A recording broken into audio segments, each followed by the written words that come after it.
Y en ese sentido quisiera hacer una ronda, primero antes de entrarle directamente al tema, con dos preguntas. Una, que un poco comenten en qué ha consistido el ensayo de cada uno, de los que ya han elaborado ese ensayo, cuáles han sido la pregunta de investigación y más o menos cuál es el contenido de su ensayo. Esa sería la primera.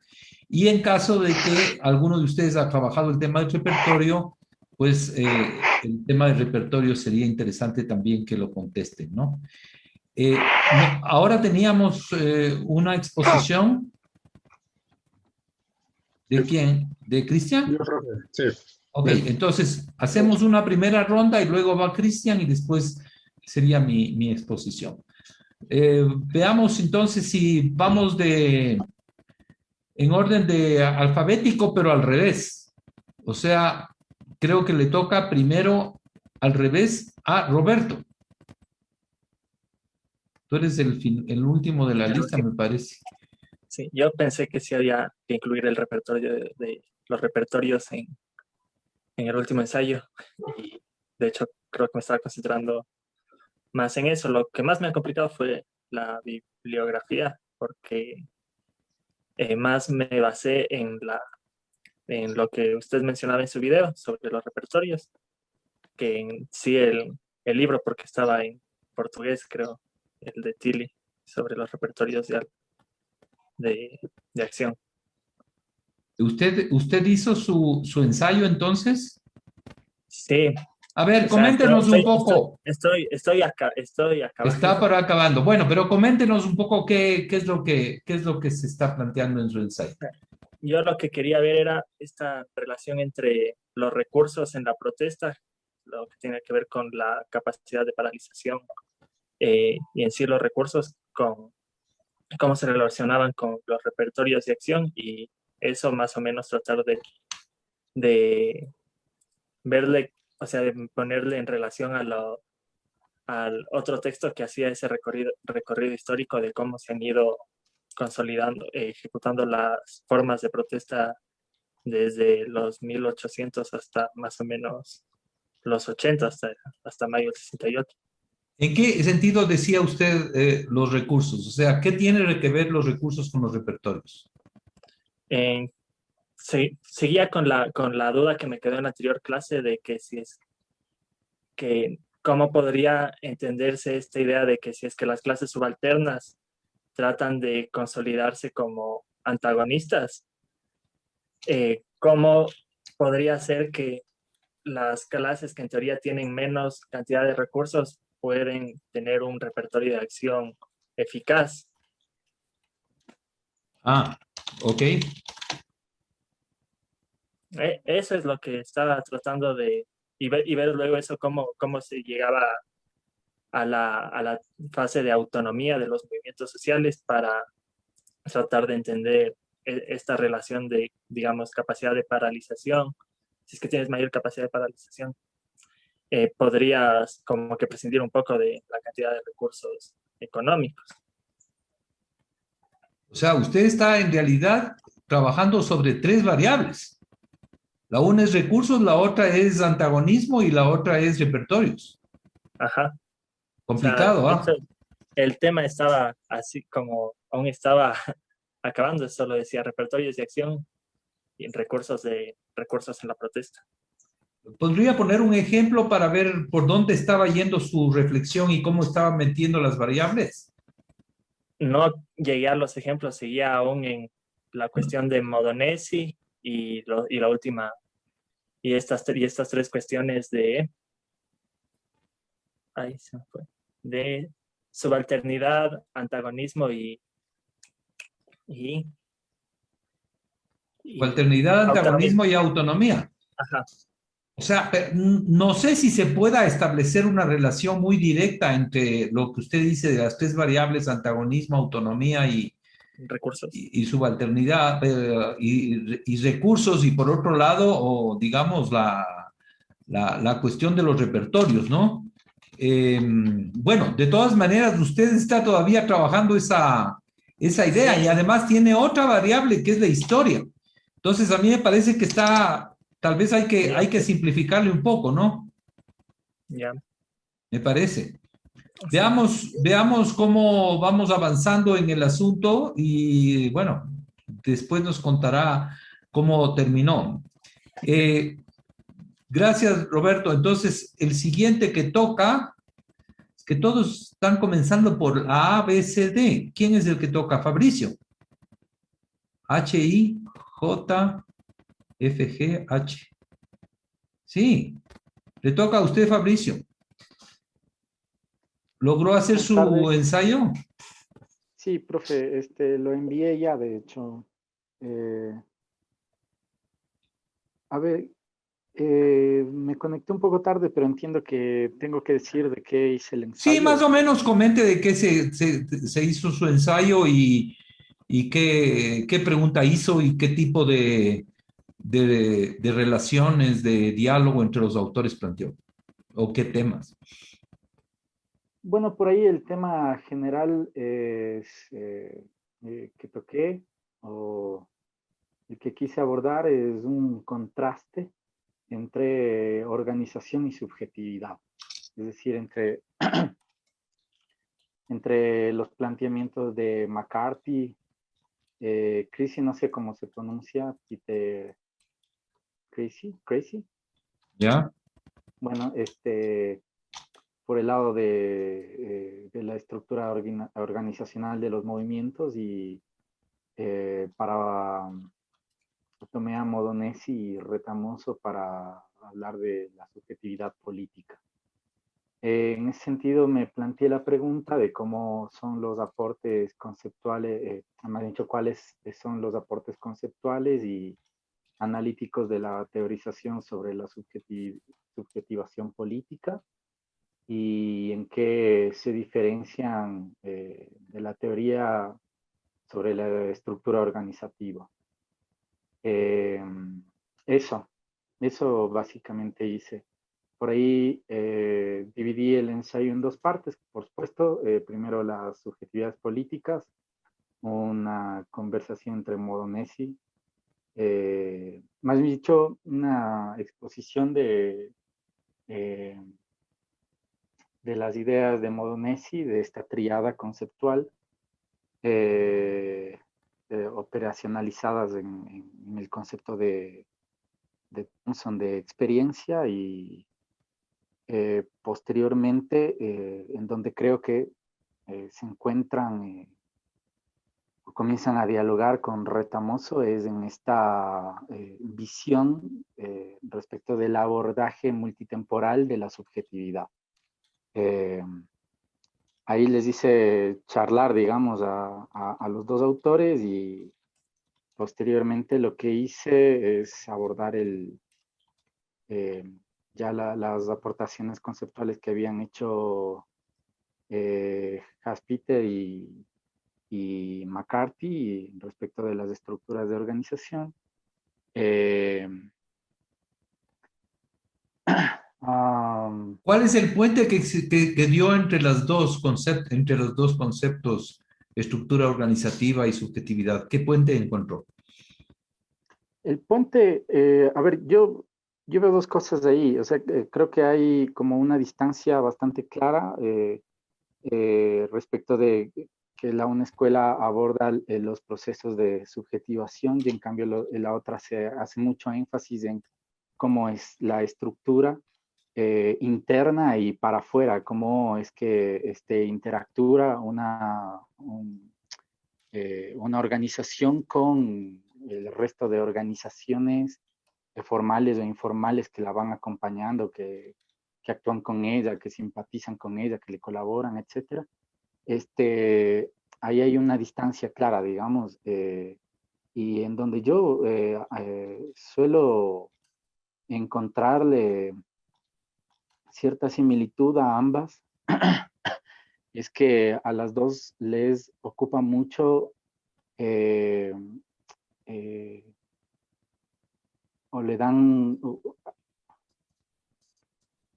hay una centralidad respecto de la historia los procesos históricos, le prestan atención ambos a los procesos históricos y a la conflictividad política.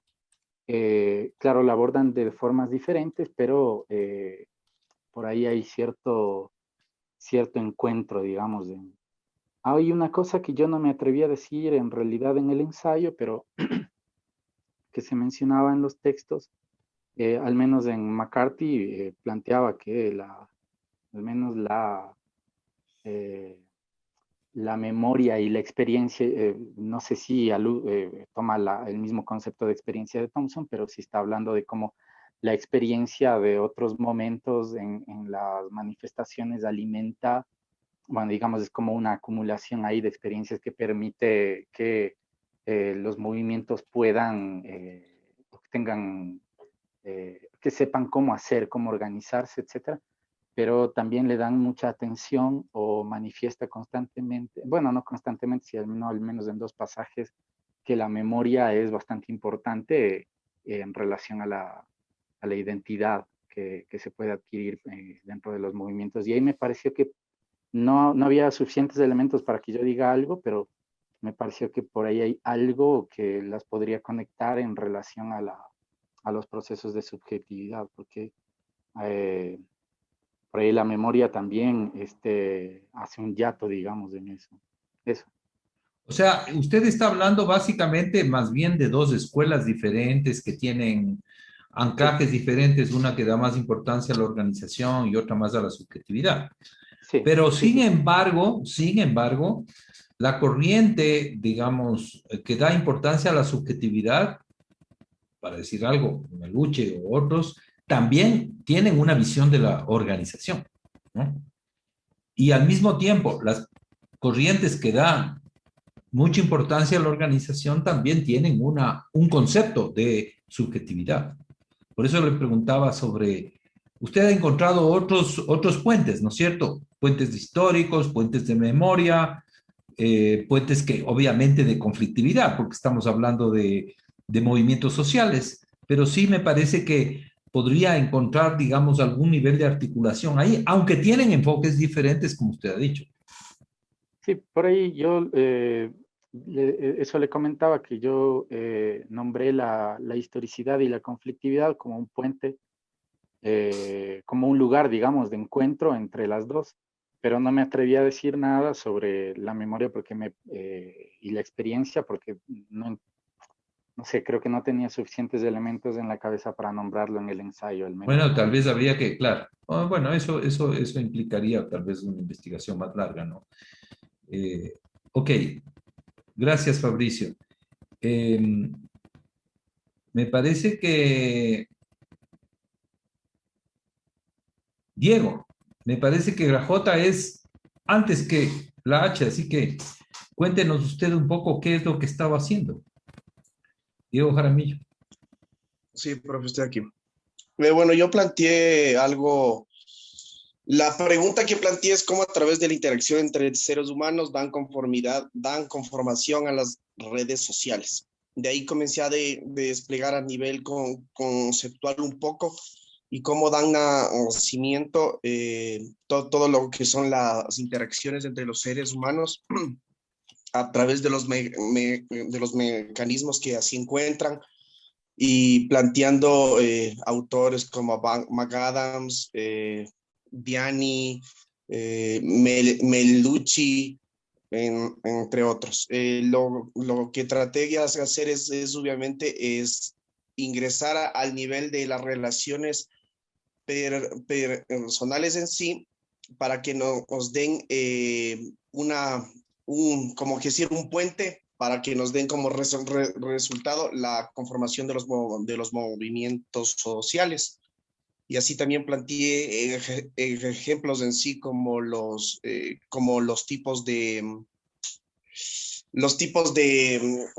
conformaciones, como los ecologistas, los feministas, como la información que cuando uno congrega a través de lo que son las redes, que interactúan las mismas personas, tienen sus mismos, son sujetos de identidades toman y forman parte de los movimientos sociales en sí, permiten las acciones colectivas, tienen los mismos fines, existe una interacción que al tener un éxito se convierten en movimientos sociales en sí. Eso fue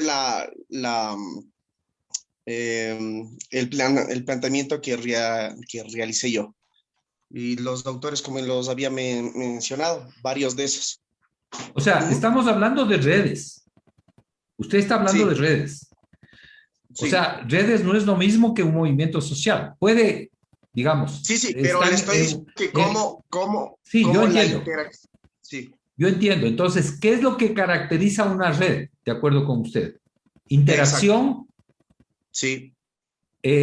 Información. Información, fines, identidad. Identidad, exacto, sí. Sí, esos elementos son importantes. O sea, digamos, estamos hablando de un fenómeno social diferente.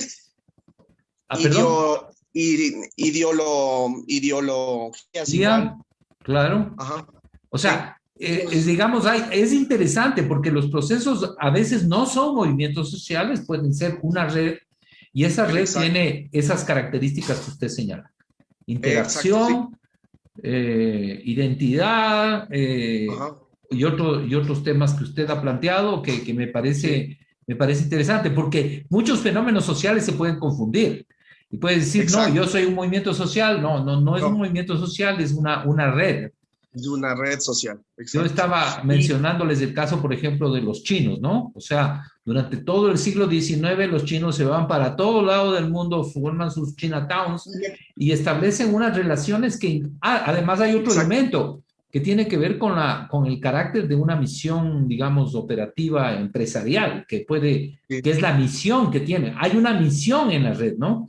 Una misión que tiene... El trabajo de Thiel es muy interesante, Redes de Confianza. Hay un libro de Thiel en el cual muestra cómo las redes tienen una misión. Y esa misión es ¿cuál? Un intercambio de, por ejemplo, de productos, o por ejemplo, qué sé yo, mantener la cultura familiar, los judíos, o por ejemplo, no, hay otras también, ¿no? ¿Qué dice usted? Sabe que me apasionó bastante el tema porque yo tengo a veces días de lucidez. Bueno, yo no sé si les pasa a ustedes, pero como uno ve tantas redes, entonces comienzo a sacar preguntas que me interesen a mí descubrirlas, por qué suceden eso. O sea, yéndome hacia más allá. Entonces, para un poco así extender, como solo son 3 hojas, es para hacer algo hermoso. Me di cuenta que en estos últimos años las redes sociales son ese sustento para el movimiento de personas que tienen en varios países en sí. O sea, es impactante cómo estas redes permiten actualmente, a través de lo que es el trasladarse hasta personas, el haber así una convergencia entre sí, el identificarse con ciertos sectores. O sea, es súper amplio. Súper amplio y son muy diversas y son muy... Bueno. Y pueden ser muy influyentes también. O sea, en el caso, por ejemplo, de las redes de migrantes. Esa es una red. O sea, estamos hablando de redes que son cientos de personas que tienen retaguardia en Cuenca y que tienen su punto de llegada en Boston. O sea, estamos hablando de eso. ¿Y qué intercambian? Intercambian información, intercambian dinero, intercambian, digamos, la misión de ir hacia los Estados Unidos. Ese es el objetivo, ¿no? Es muy interesante. Como fenómeno social es tan interesante. No estamos hablando de redes, todavía no estamos hablando de redes digitales, ¿no? No, es de redes, de cómo se mantienen, cómo se conforman, y muchos de estos terminan siendo movimientos. Claro, pero algunos de ellos pueden ser movimientos. Sí, exacto. Empiezan con este liderazgo, que empiezan con redes porque no sé, porque son amigos. Yo planteé también las redes por 2 tipos de cosas, por afinidad y simpatía. Porque en afinidad tenemos la familia, Yo soy Claro. afín porque es mi papá, mi mamá, y en Claro. simpatía vienen las amistades y las formas que ahora uno interactúa con gente que a usted le agrada. Por ejemplo, puede entrarme a la red de Flaxo y nos interesa qué sociología. Es una red que Puede investiga, ser. que realiza. O sea, pero Es, hay una carga de afectividad muy importante en lo que usted está diciendo. O sí, sea, la red se mueve por emociones, o sea, y la sí, identidad se sustenta en emociones. O sea, como usted dice, es empática, sí, hay un nivel de simpatía entre los es miembros, simpatía. pero Sí, es una estructura permanente de alguna manera. O sea, mantiene no sé cuánto tiempo, pero en cambio, mantiene una.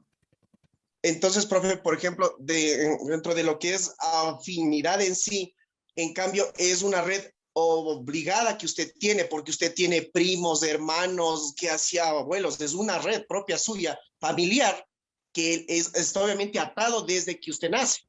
Pero en cambio, entre la simpatía es algo que usted escoge. Usted puede Ah, escoger cualquier claro. tipo. Entonces, ahí también puede ser otra pregunta que puede ser qué tipos de redes ustedes manifiestan. Hay unas redes que te obligan a hacer algo y hay otras redes que obviamente tú escoges por tu grado de afinidad, por tu edad, por tu color de la piel, porque te identificas con gente de color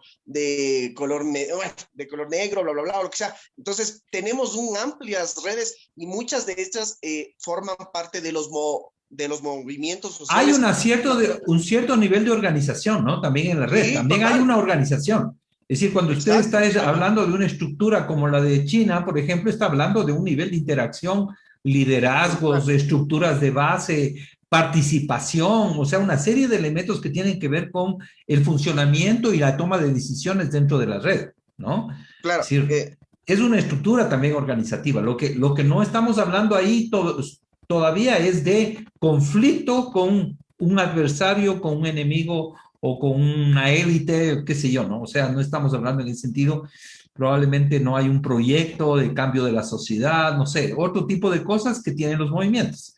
Pero Sí. como red es un fenómeno social muy interesante, ¿no? Ajá. Ok, Eso, listo. profe, le planteé. Bueno, este es uno siguiente. Tal vez alguien más podría señalar sobre qué hizo su ensayo.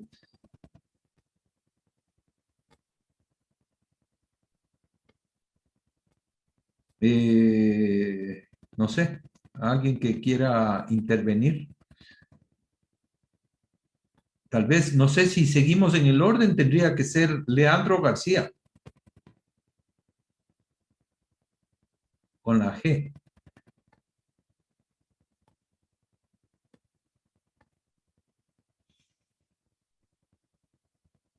Estamos de paseo, nos fuimos a tomar café. El audio, no sé, le envié un mensaje igual. Leandro, Hola. Sí. por favor, prendan la cámara. Para eso nos pusimos en el Zoom, si no, volvemos al bravo. Ok. Hola, profe. No sé si Leandro, me así escucha bien. que dele. ¿Usted trabajó su ensayo o todavía no lo ha hecho? Sí, estoy en el proceso, ya le estoy terminando. Si quiere, le explico Un más o menos poco de qué se trata. coméntenos, sí. Ya. Bueno, la pregunta que yo me planteé, como para responder, es cómo se relaciona la subjetividad con la subalternidad. En ese sentido, puse a dialogar tres autores. Estos tres autores fueron Retamoso, eh, también fue Modonesi y también Gamson y Meyer. Entonces, de ahí yo encontré, digamos, desde sus propuestas varios conceptos en los cuales me ayudaron a llevar, digamos, el análisis, sobre todo desde la subjetividad y en relación a la subalternidad o los grupos subalternos o grupos contestatarios, digamos. Eh, Eso más o menos sería. Y de ahí los conceptos como claves que yo encontré. De Retamoso fue la epistemología crítica, que le vi como un puente igual con Modonesi en la cuestión de la voluntad colectiva, porque los dos hablan desde la perspectiva de Gramsci, y ahí me coloca, digamos, a estudiar la hegemonía, que me llevaría a estudiar la cultura y la subalternidad. Y en cuanto a estos tres aspectos de la cultura y la subalternidad, también me apoyo en Gamson y Meyer, en la cual nos habla del clima cultural, y ahí nos da como ciertos análisis también para poder estudiar los grupos contestatarios. Y ahí vienen algunas variables que voy analizando con esos conceptos y voy dialogando con estos tres autores.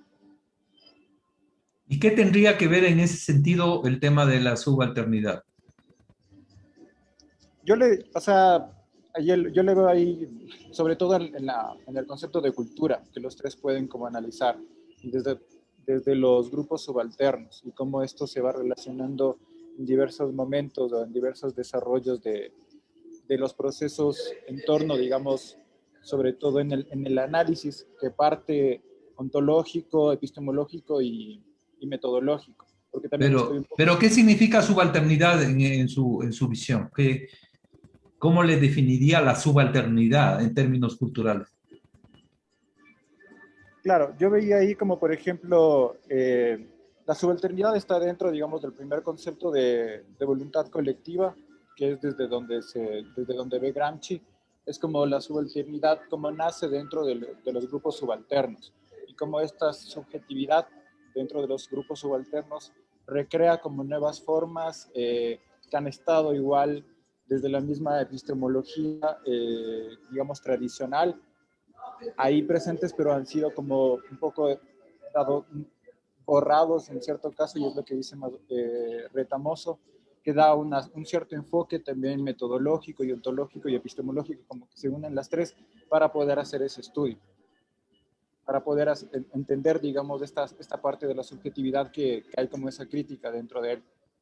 O sea, la subalternidad tiene una larga historia como concepto, claro, especialmente desde Gramsci, pero después viene la escuela de la subalternidad, que viene desde el Asia, y después las escuelas de estudios subalternos en Estados Unidos, etcétera. Es decir, usted tendría que conceptualizar más claramente esa visión de subalternidad y ver cómo, digamos, lo que usted dice, la cultura está presente ahí, ¿no?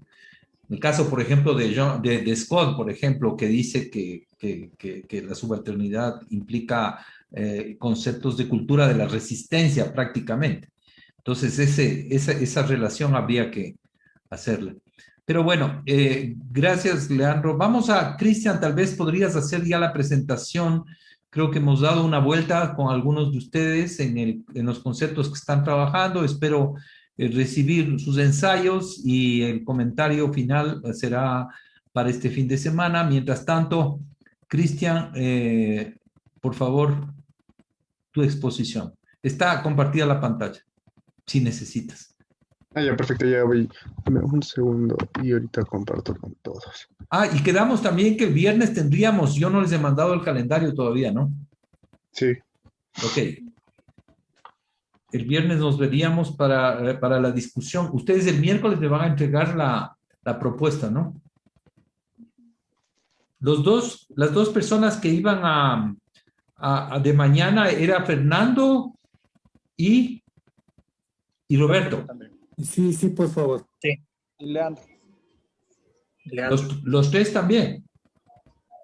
Fernando, sería a las 10, ¿le parece? Perfecto, muchas gracias. A las 10:40 sería Roberto. Ya. Y a las 10:40 y a las 11:30 más o menos sería Leandro. Ok. Y los demás a la tarde, ¿no? Santiago, Sí. sí, quería comentarte una cosa. Por ahí no hablo por mis compañeros, no sé si es que ellos por ahí se dieron cuenta, pero pasa que el viernes anterior nosotros teníamos clases de taller de tesis y algo le pasó al profe y no ¿Ya? pudo asistir y nos cambió la fecha para este viernes. Entonces, ¿A qué horas? a la tarde, desde las 3 de la tarde. Wow. ¿Y quiénes nomás son? Pero Mm, podrían ustedes venir de mañana, ¿no? Yo podría cambiar mi turno de la mañana por uno de la tarde, porque a mí me pasó lo contrario con mi tutora de tesis. Tuve este lunes y este viernes no tengo. que estar en la mañana. Si les parece, pongamos de una vez, acordemos de una vez el asunto. Primero, entonces, estaría Fernando a las 10 de la mañana, ¿no? Sí, ok, gracias. Luego vendría, ¿quién? ¿Roberto? Yo estaba sí. para la mañana, pero si es que alguien necesita ocupar Ya. mi día, mi turno, Yo podría le puedo ceder ocuparlo. tranquilamente. ¿Quién sería a las 10 y 40? Sí, yo le agradecería mucho a Roberto. Sí, Fabricio estaría a las 10 y 40 entonces. gracias. Ok, ¿quién más? Profe, Yo somos también tres quisiera, personas. Profe, ¿me escucha? Sí, claro.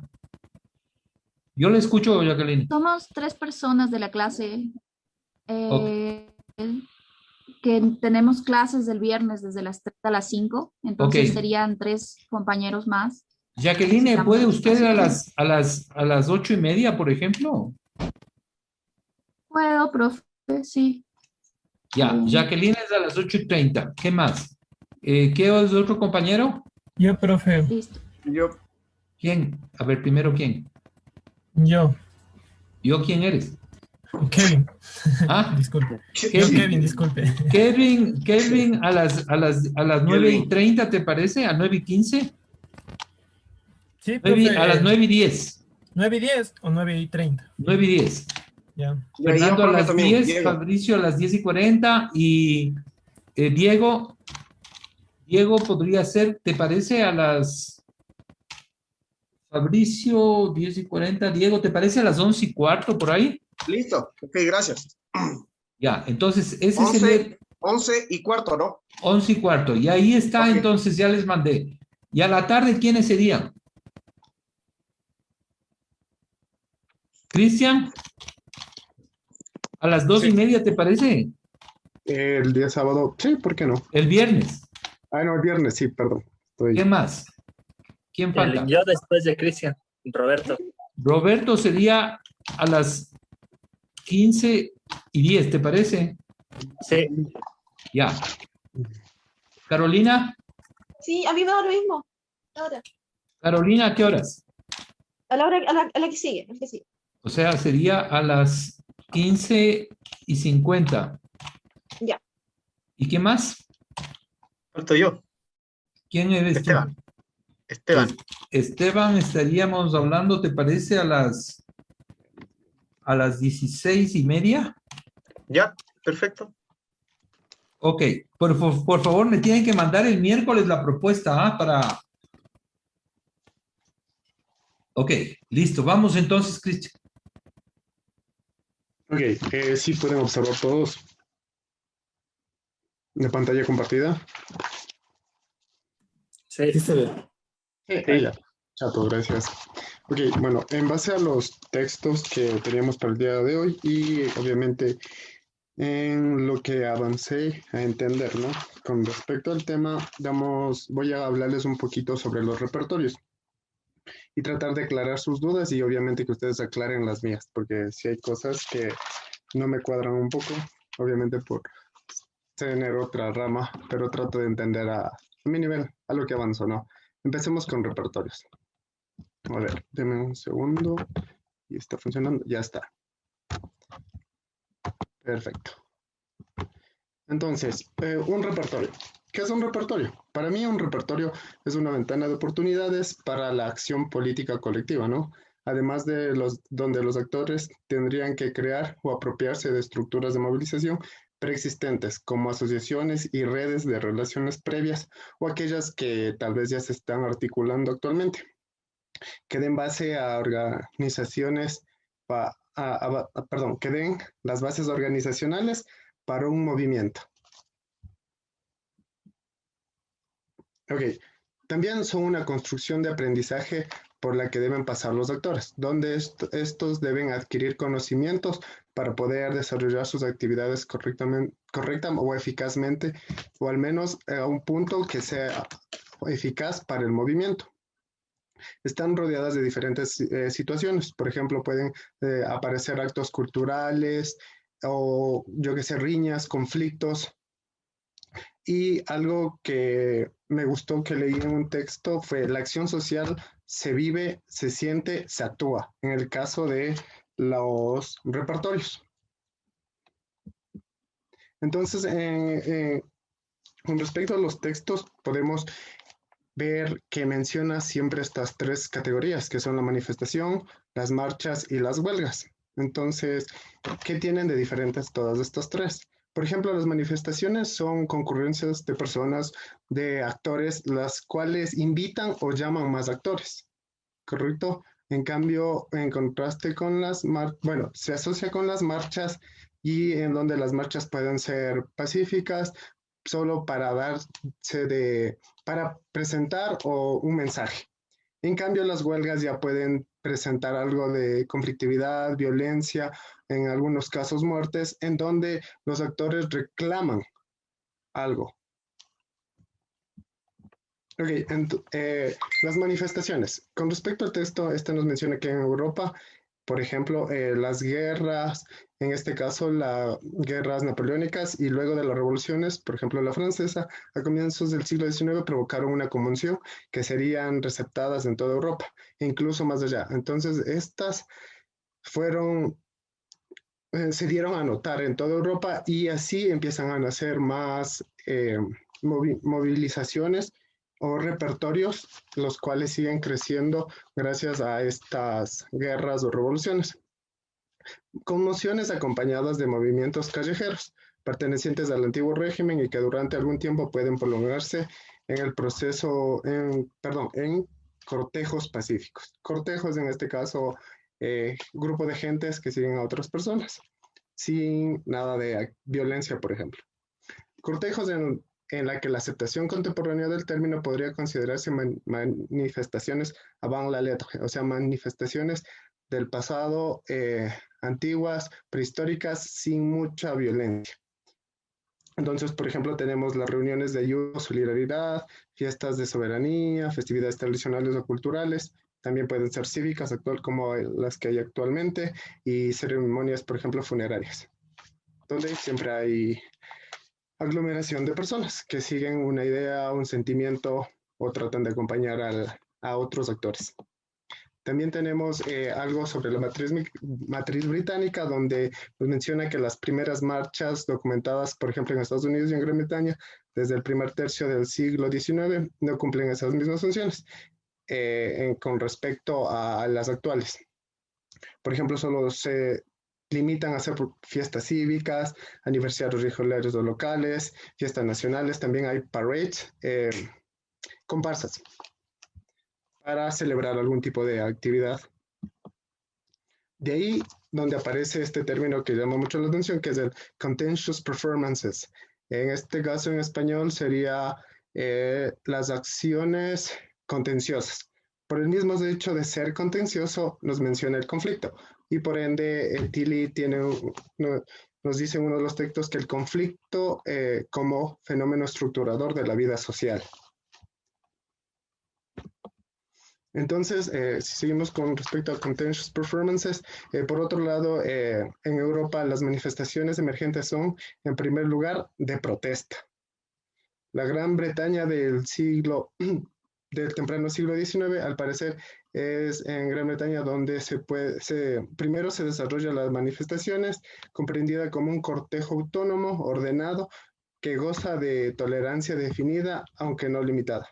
Pero no es el caso, ya que, por ejemplo, en la década de 1820 aparece la huelga de los trabajadores con primeras acciones violentas. O, por ejemplo, la France Conteste, Francia Protesta, que igual se sitúa en 1850 con acciones ya un poco que presenta violencia. Los repertorios o formas de lucha. Entonces, las huelgas tienen su origen, por ejemplo, en las fábricas con el fin de detener las funciones de las actividades, obviamente, y reclamar derechos en este caso. Mientras que las manifestaciones tienen el fin, como dije anteriormente, de llamar la atención, en este caso de las autoridades, en la época decía sobre los parlamentos y transmitir su mensaje. Para terminar, les resumo que los repertorios son formas modernas de acción de la lucha que cambian siempre están cambiando, ¿no? Mismas que buscan ser escuchadas, que no nacen en un contexto de violencia, pero pueden y generan violencia. Que se vuelven enfrentamientos en muchos casos con muestra de represión, violencia y hasta muerte. Además, algo muy importante sobre los repertorios es que hay que tomar en cuenta otras categorías que están siempre presentes. Por ejemplo, en este caso, los doctores, que en muchos de los casos, mientras sea la cantidad, hay una cantidad pequeña de actores, casi no se toma en cuenta. En sí, las autoridades o quien esté en el poder no los toma en cuenta, porque saben que tienen la capacidad de represión ante ellos. Algo más importante también es el lugar donde se ubica, la locación. Por ejemplo, siempre son, como saben, las calles, que especialmente las calles principales, que son, en eso, le abre puertas para llegar a conseguir lo que necesitan. Y obviamente lo último que consideraría en este caso es, denme un segundo, el por qué. Siempre los repertorios siempre tienen un porqué, y un mensaje que transmitir a las autoridades. Ellos quieren siempre ser escuchados, a más de llamar más gente, en este caso, más actores. Y siempre también se incluye algo de símbolos, por ejemplo, con respecto a culturas, algo característico de los grupos que están interviniendo en la acción colectiva. Por ejemplo, no sé si estoy bien, pero puedo mencionar, por ejemplo, el movimiento que hubo, en este caso el paro del octubre de 2019, donde muchas comunidades, mientras seguían yendo, iban disfrutando, tenían sus ceremonias. Yo estuve en el paro, fui caminando como 20 o 30 kilómetros y ellos eran tan amables, se ponían a cantar, se ponían a bailar, te contaban cosas, nos daban de comer. Obviamente yo no entendía mucho el quichua, pero igual era parte de eso. Y era algo interesante, la verdad, bastante interesante, y al final aprendí y disfruté de esa experiencia. Eso sería todo, compañeros. Espero haber aclarado alguna de sus dudas. Si tienen alguna pregunta, por favor. Cierto, perdón. Esto es de mi ensayo. Hice con respecto a... No. O sea, ¿hizo su ensayo sobre eso? No, pero tiene que ver. Bueno, dejémosle ahí un ratito y después volvemos sobre el ensayo que ha hecho, ¿ok? Vale, entonces eso sería todo, compañeros. Ok, fin de la presentación, ahí está. Correcto. Entonces, bueno, quisiera en primer lugar precisar, Cristian, tal vez, no sé, recibamos preguntas que tengan sus compañeros sobre la presentación que usted hizo. ¿Alguna duda? A ver, algunas preguntas, comentarios que tengan ustedes, por favor. Ok. Yo tengo un comentario ahí. Ok. Bueno, de la exposición del compañero comenta que las formas modernas de acción de lucha cambian, buscan ser escuchadas, pueden y generan violencia, anoté yo. Entonces dice que porque puede causar muerte, represión, y bueno, ahí habla también sobre los actores y que cuando son, digamos, una cantidad pequeña de actores, el poder, digamos, no lo toman en cuenta, porque saben que tienen, digamos, un poder sobre estos actores pequeños. Ahí no sé, quisiera como poner a debate, sobre todo por las últimas acciones que han tenido los gobiernos de Lazo, en este caso, tomando como ejemplo lo que está pasando en Colombia y también en lo que pasó, digamos, en octubre de acá, que comentaba que los actores, por ejemplo que están en las huelgas, que están saliendo a las calles, son un número menor y que están en contra de la democracia. Me parece importante ese término para poder analizar que desde esta concepción de democracia se dice que estos actores están atentando contra ella y ya no vienen a ser actores sociales, sino más bien se les criminaliza y se les coloca como que si fueran actores desde los mismos discursos, ¿no? Vándalos, subversivos y en último término terroristas. En ese caso, ahí me parece que no se les toma en cuenta a los actores por muy mínimos que sean, porque no sé cómo se mide eso, pero se lo toma muy en cuenta, yo creo. Y además con este término de terroristas ya tienen, digamos, un campo abierto para hacer más cosas como intervenciones militares, digamos, en el caso de que puede venir, Ok. digamos, o Estados Unidos, por ejemplo, como ha pasado. Está claro tu inquietud, Leandro. Sobre todo de lo que yo entiendo, lo que tú estás preguntando es, ¿qué pasa con este estigma que tiene que ver con esto que dices tú de los vándalos, los terroristas, etcétera, ¿no? O sea, ¿en qué punto? Estamos hablando de repertorios. Entonces, en este concepto de repertorio, ¿qué sentido tiene este tipo de acusaciones? ¿No es cierto? Ok. Bueno, vamos a ver otros comentarios, otras preguntas con respecto a la intervención de Cristian y los repertorios. A ver. Los que no han intervenido podrían intervenir en este momento.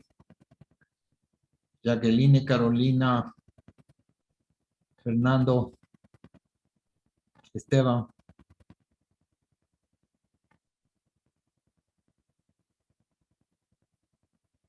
Sí me llama la atención, sobre todo, que definamos claramente lo que significa repertorios como concepto, ¿no? Ok.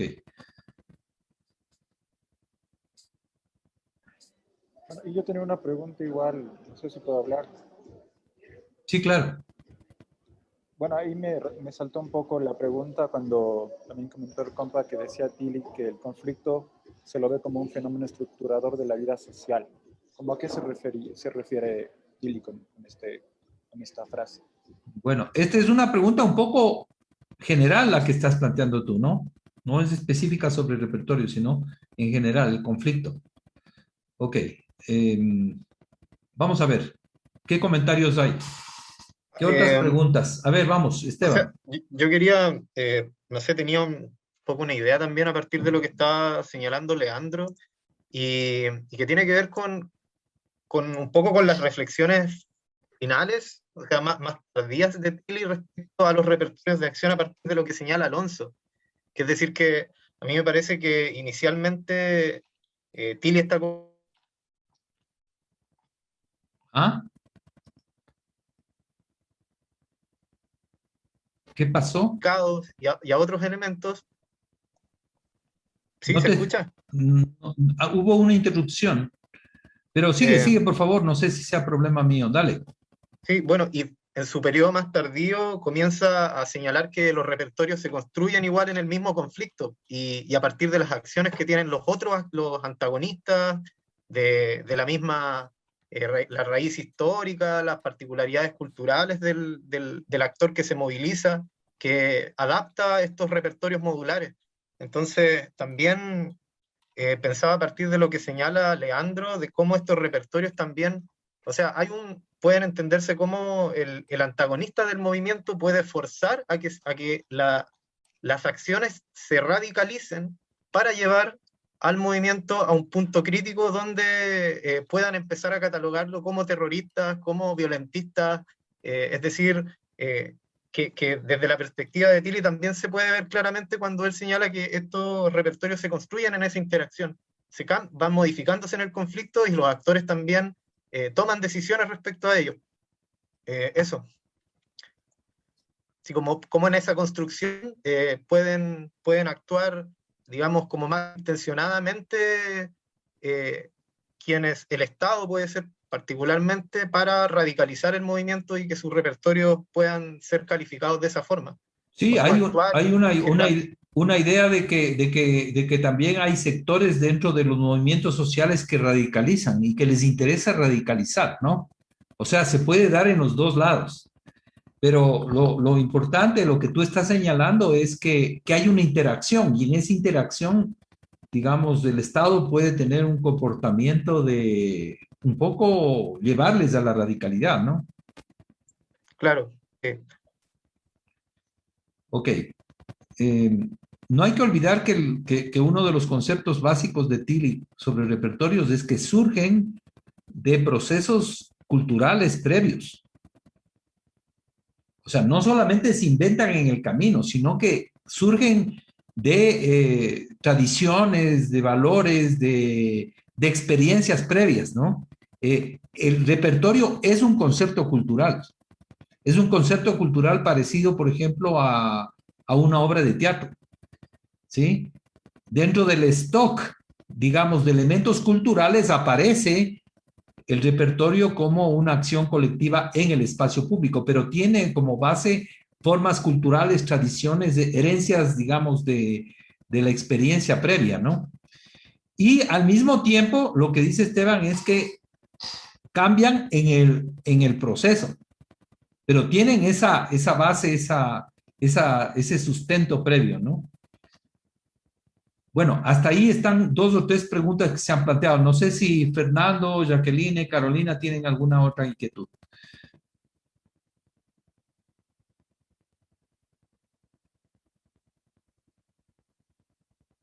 Sí, Ya, Carolina. ya.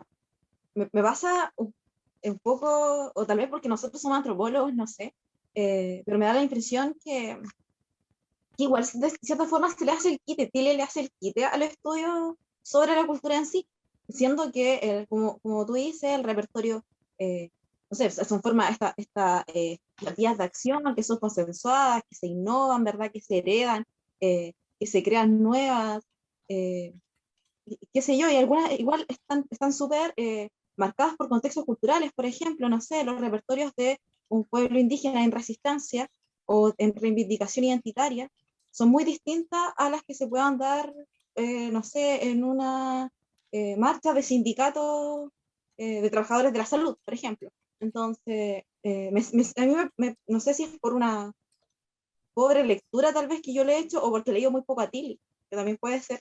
eh, es que siento eso, siento que si bien lo menciona, claro, y lo menciona, no profundiza, teniendo incluso la herramienta para profundizar en los aspectos culturales, en la dimensión cultural, la dimensión simbólica. O esa impresión me da al menos. Bueno, esa es una inquietud que tiene y que valdría la pena profundizar. No sé si alguien más. Santiago, Sí. sí, yo por ahí quería hacer un comentario y una pregunta. La primera es que a mí me parece que no me acuerdo cómo, no sé cómo se pronuncia el nombre del autor, pero es Tarkovsky. Ajá. Bueno, me parece que no es específicamente sobre un texto de Tilly sobre el que se estaba discutiendo o que expuso más bien dicho Christian, sino más bien una interpretación de este autor sobre Tilly, y que creo yo, o desde una lectura rápida, lo que estaba tratando de hacer este autor es construir una especie de periodización que dé cuenta de la automización de la manifestación en estos tramos históricos que él va reconstruyendo. Y por ahí él en bueno, no está paginado, pero lo dice, hago una cita de él, dice que la manifestación callejera solo se autonomiza y se afirma como modalidad de acción política con el surgimiento de una esfera pública y con la consolidación de las democracias parlamentarias. Para mí, por ahí creo que estaría el debate, o yo pondría más bien el debate de si esta reconstrucción de los repertorios o de la autonomía de la manifestación callejera como modalidad de acción política solo a partir de la esfera pública o desde el surgimiento de la esfera pública y la consolidación de las democracias parlamentarias es una afirmación que se puede hacer en la historia latinoamericana. Por ahí yo lo pondría por ahí al debate. Y la otra pregunta que quería hacer es que ¿cuál relación podríamos por ahí ver acá entre los recursos, las oportunidades, la organización y la posibilidad de los repertorios? Y en esa medida también una tercera pregunta es si es que hay ciertas actividades, qué sé yo, la actividad intelectual podría ser tomada también como una acción que esté ligada justamente a una forma de repertorio dentro de la, como una manifestación dentro de la esfera pública. Eso, esas tres cosas. Bueno, yo creo que estamos bastante, ampliándonos bastante en torno a las preguntas y Fabricio ha planteado como 3 preguntas ya. Bueno, antes de pasar a mí, me gustaría, Cristian, que reacciones frente a los conceptos y preguntas y comentarios que has recibido de tus compañeros. Sí, ok, perfecto. Estaba pensando sobre primero lo de Leandro. O sea, tal vez yo me expresé mal, pero a lo que yo quería llegar es que, por ejemplo, no es lo mismo tener una aglomeración de personas, en este caso de actores, yo que sé, de 20, 30 mil personas que pueden ser una amenaza, que, bueno, donde el gobierno en este caso los ve como una amenaza en comparación con una pequeña huelga o marcha de 20 trabajadores que fueron despedidos. Más allá de, y con tu pregunta con respecto a Colombia, sí es como que un contraste bastante diferente, a pesar de que sigue siendo una huelga y el repertorio de ahí es un poco escandalizante porque hay la gente que va solo a las marchas y como dices, personas a las que se podrían considerar terroristas. Pero eso yo creo que es el resultado o la reacción que hay en el enfrentamiento, en las confrontaciones, tanto entre gobierno y pueblo. Entonces, y ya esto yo creo que más que todo es una táctica del gobierno para, en este caso, tratar de ganar terreno y mediante difamación que los cataloga, yo que sé, como terroristas, asesinos. Sin embargo, y aparte de eso es, como digo, una estrategia para tapar lo que ellos están haciendo también. De ahí a lo que me refería que cuando el gobierno no les toma en cuenta era porque mencionaba un grupo pequeño de personas, pero con Colombia es muy diferente porque hay en los primeros días y hasta ahora hay muchas personas que apoyan, que están en la huelga, que son parte de, en este caso, de la huelga, entonces, y por ende, el gobierno toma cartas en el asunto porque tiene miedo, sabe que ellos pueden hacer un cambio y el conflicto que están haciendo está generando ese cambio, pero no se sabrá si es positivo o negativo. Bueno, eso es lo que yo podría comentar con respecto a tu pregunta. O sea, yo tengo la impresión de que el problema no es si son pocos o si son bastantes.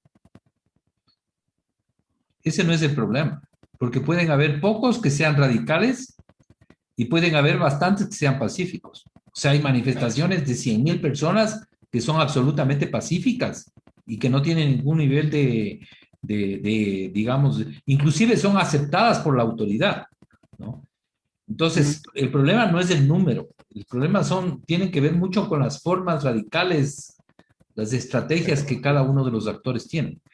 Pero Leandro también te estaba planteando un problema que tiene que ver con los discursos, porque aquí, digamos, no solamente la gente sale a la calle, sino que hay un mensaje que tienen los manifestantes y hay un mensaje que responde la autoridad. Y en esos mensajes que va y viene, digamos, también se gana o se pierden las batallas. Claro, si tú señalas que los manifestantes son unos vándalos y son unos vándalos y repites 50 veces que son unos vándalos, seguramente lo que quiere el gobierno tiene una intención, que es que quiere desprestigiarle a la marcha. Porque la marcha es una marcha por el tema por ejemplo, el tema del 883. Tiene que ver con un problema económico, ¿no es cierto? Pero el gobierno quiere desprestigiarle a la marcha. Entonces, hay que ver que las formas de acción también tienen un componente ideológico o un componente, digamos, discursivo, que son los discursos que tienen los manifestantes, pero también los discursos que tienen las autoridades y los discursos que tienen los medios de comunicación. También hay un conflicto de carácter cultural, ¿no?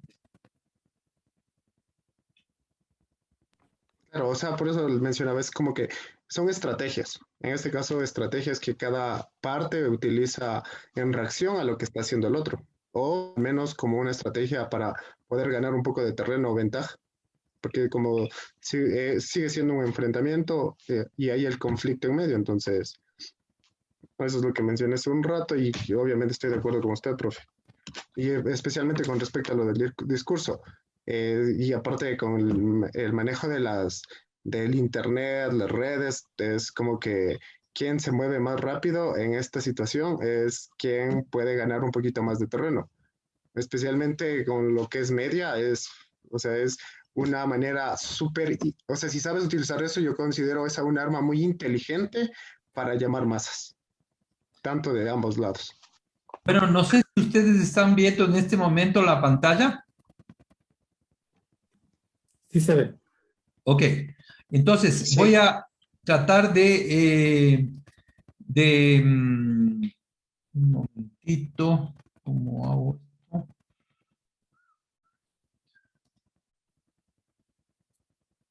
esto? Ok, entonces voy a dar algunas respuestas, o espero que si no doy una respuesta, al final me anotan y yo voy a dar algunas explicaciones sobre lo que hemos estado discutiendo, ¿no? El tema del repertorio es uno de los conceptos de la acción colectiva. Por lo tanto, el conflicto es otro concepto, las demandas es otro concepto, los marcos de interpretación es otro concepto, la organización es otro concepto. El repertorio es uno de los conceptos de lo que significa la movilización colectiva y en este caso los movimientos sociales, ¿no es cierto? Vamos a analizar en primer lugar cuando Tilly plantea el concepto, ¿no es cierto?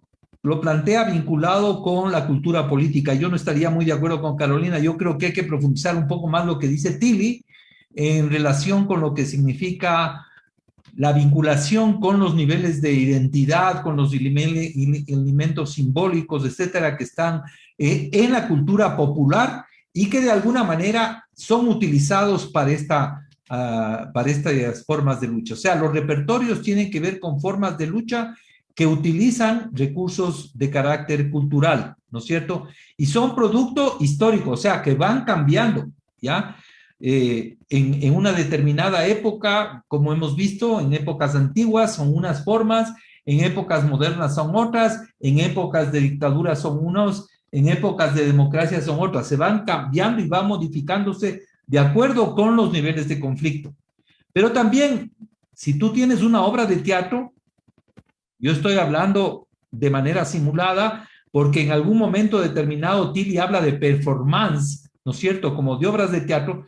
No solamente es la acción, las formas de acción del cuerpo en la calle, sino también es un mensaje. O sea, cuando tú estás interviniendo en un espacio público, estás mandando un mensaje.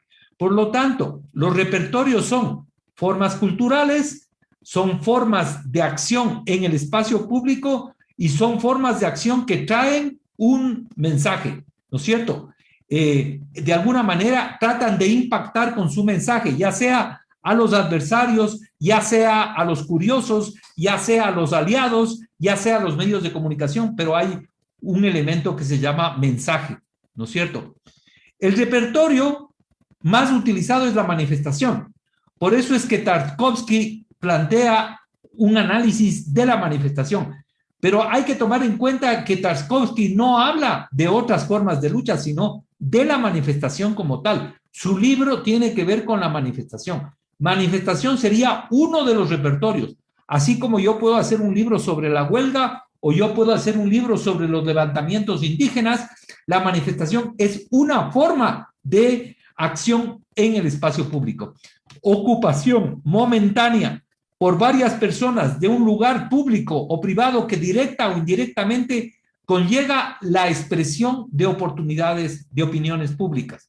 Por lo tanto, estamos hablando de ocupación del espacio público, estamos hablando de interpelación a la autoridad, porque se trata de un movimiento social que interactúa con otros actores, ya sea el público, los medios de comunicación, la policía, y que expresa demandas y opiniones. Entonces, estamos hablando de la forma de lucha concreta que utilizan. Son formas de lucha que surgen de acuerdo con los distintos adversarios. Ya se había mencionado, Kevin lo mencionó.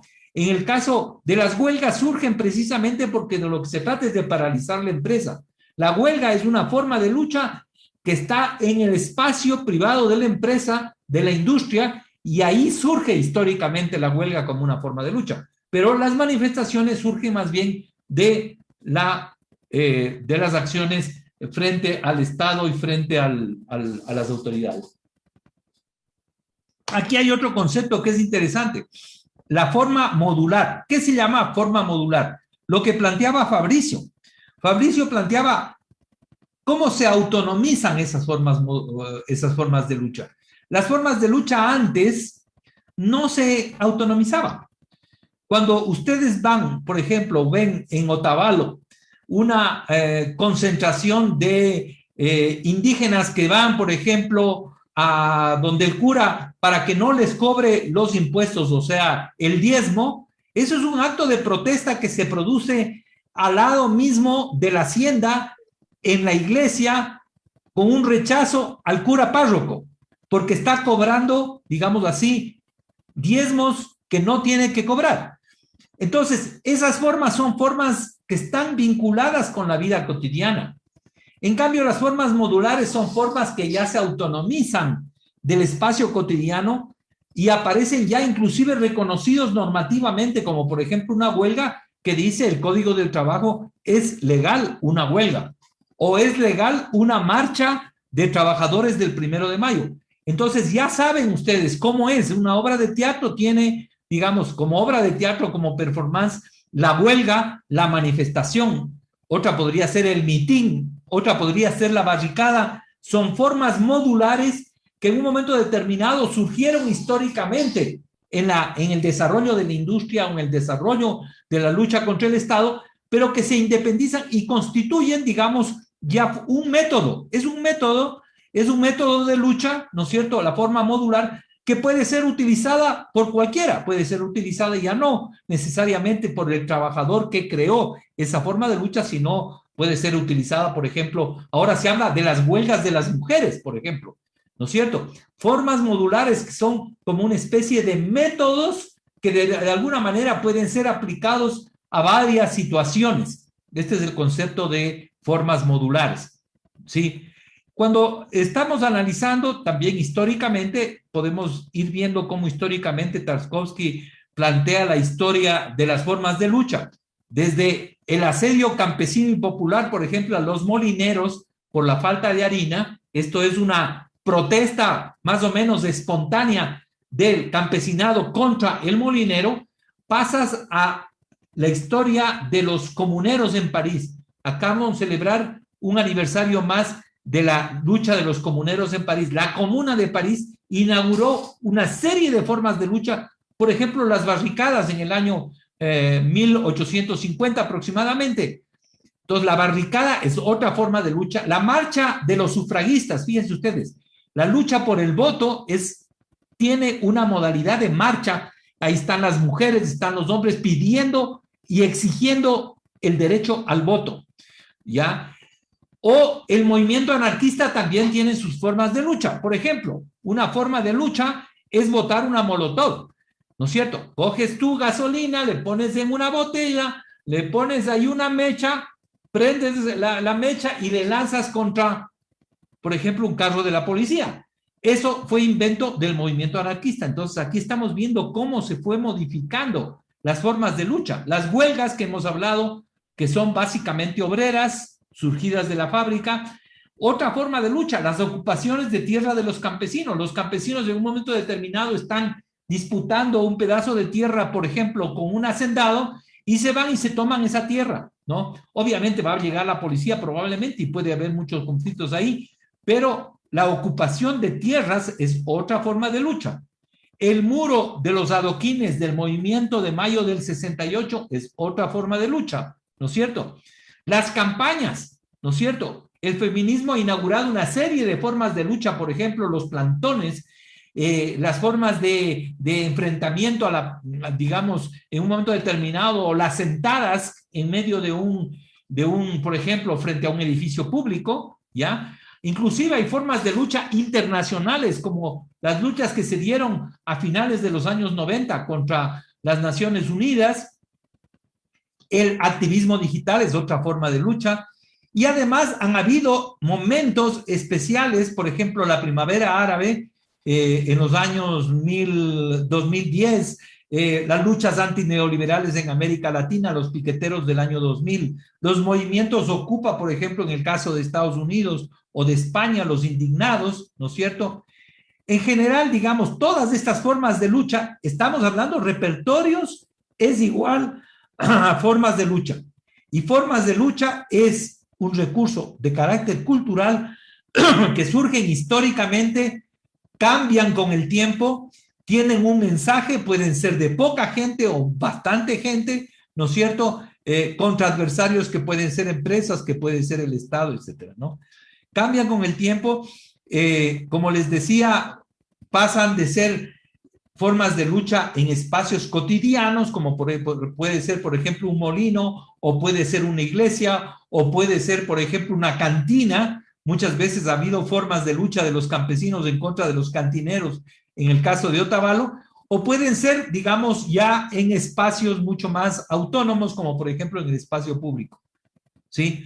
Una cosa que es importante que plantea este autor es que esas formas de lucha cambian con el desarrollo de la industria, con el desarrollo de la imprenta, con el desarrollo, por ejemplo, de lo que significa, por ejemplo, las octavillas o, por ejemplo, las hojas volantes, que son parte de esta forma de lucha, precisamente se inaugura con el desarrollo de la imprenta. Entonces, el desarrollo de la imprenta, el desarrollo de las comunicaciones cambian, las redes sociales ahora cambian las formas de lucha de acuerdo con el desarrollo tecnológico. Es importante, depende muchísimo de esa situación.